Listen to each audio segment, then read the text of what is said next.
Bharatiya Janata party की दिल्ली सरकार द्वारा प्रस्तुत किया गया बजट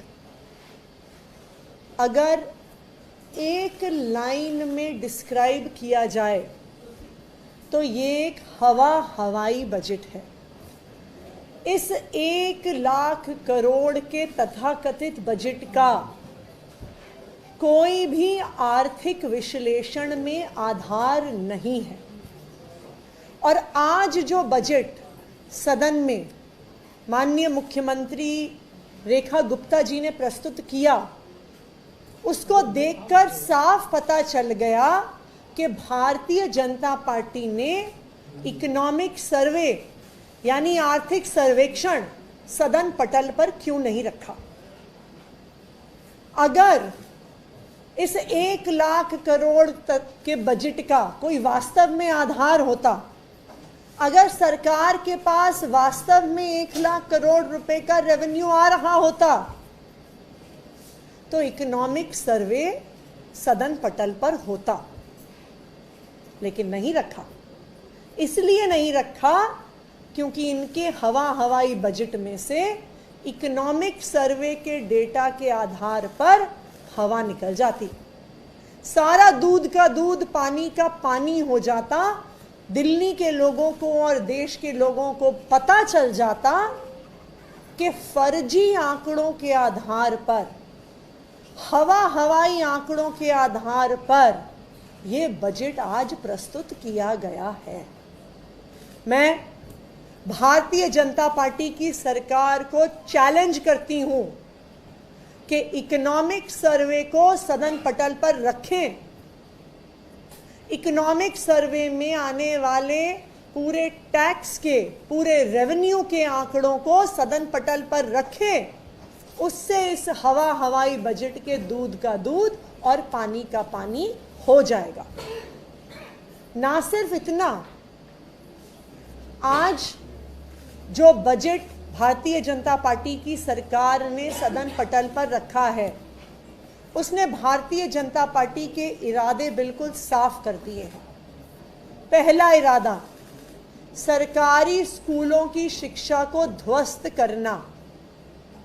10 साल में पहली बार इतना कम आवंटन शिक्षा को हुआ है।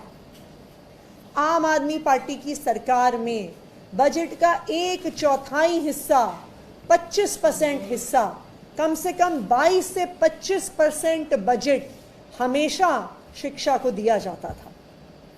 10 साल में ये पहली बार हुआ है कि 20% से कम आवंटन शिक्षा के क्षेत्र को मिला है।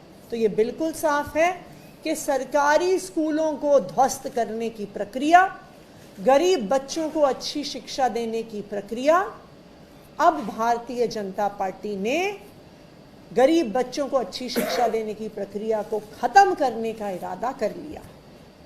दूसरा इरादा, जो स्वास्थ्य का बजट है उसको 16-17% से घटाकर मात्र 13% पे लाकर खड़ा कर दिया।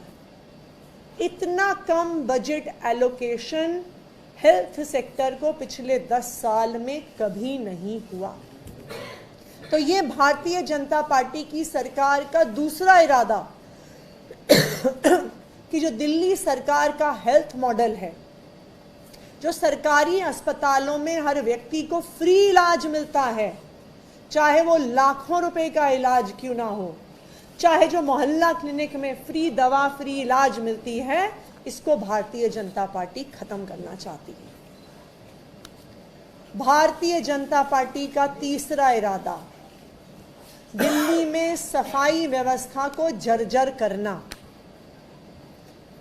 दिल्ली के इतिहास में एक बजट से दूसरे बजट में कभी भी एमसीडी को दिया गया एलोकेशन कम नहीं हुआ है, लेकिन इस बार एमसीडी को दिया जाने वाला पैसा 1526 करोड़ कम हुआ है।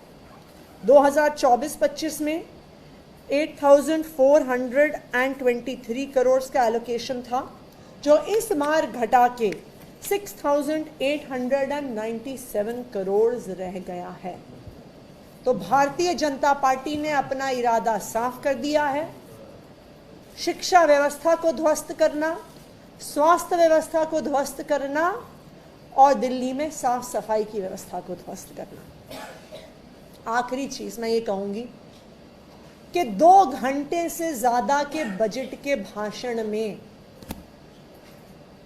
दिल्ली की मुख्यमंत्री रेखा गुप्ता जी ने 1.5 घंटा बिताया होगा अरविंद केजरीवाल जी को और आम आदमी पार्टी को गालियां देने।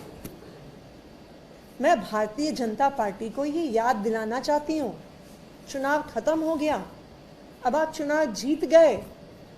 अब दिल्ली के लोग चाहते हैं कि आप अपना विजन, अपना प्लान दिल्ली के लोगों के सामने रखें। अगर आज का बजट देखा जाए तो एक तरफ गाली गलौच, दूसरी तरफ बड़े बड़े जुमले, लेकिन बिना किसी आधार के। तो अगर मैं एक लाइन में भारतीय जनता पार्टी के इस बजट का वर्णन करूं तो काम कम, जुमला ज़्यादा और 5 साल इनका गाली गलौच का इरादा आज हमने सदन पटल पे देख लिया है। Thank you. मैम, इसके अलावा ये कहा गया पर्यटन को बढ़ावा देने के लिए जो पुराना मुख्यमंत्री आवास था उसको पर्यटन में शामिल किया जाएगा। देखिए, मैं तो भारतीय जनता पार्टी से यही आग्रह करूंगी, दिल्ली की जनता ने आपको जनादेश दिया है, गाली गलौच करने के लिए नहीं, फालतू बातें करने के लिए नहीं, दिल्ली के लोगों के लिए काम करने के लिए। और इस हवाई जुमलों से भरे बजट में कहीं पर भी काम की बात नहीं दिख रही। मैम, एक सवाल हो रहा है, प्रधानमंत्री मोदी के नाम से सौगात मोदी किट गरीब मुस्लिम महिलाओं को दी जा रही है पूरे देश में 32 लाख मुस्लिम गरीब परिवारों को, इसको लेकर क्या कहेंगे? कैंपेन बीजेपी चला रही है। बहुत अच्छी बात है।